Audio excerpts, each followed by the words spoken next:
Hi guys, welcome back to this channel. On today's video, I'm gonna show you how you can convert Microsoft PowerPoint file into Google Site.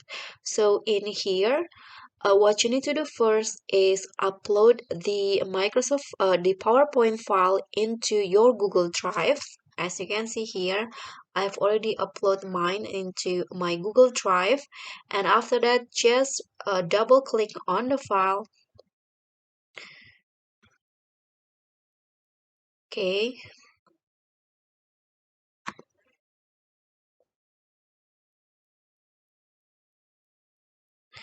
and it will be open in the Google Slides like this, but the file is still on the Microsoft PowerPoint format.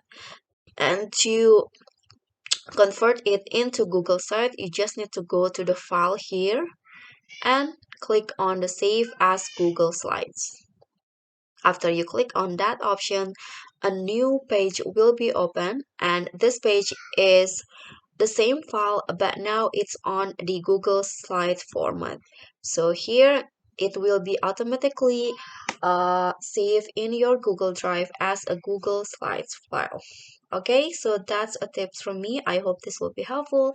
Thank you guys so much for watching. Don't forget to like, comment, subscribe, and also click on the thanks below. Bye.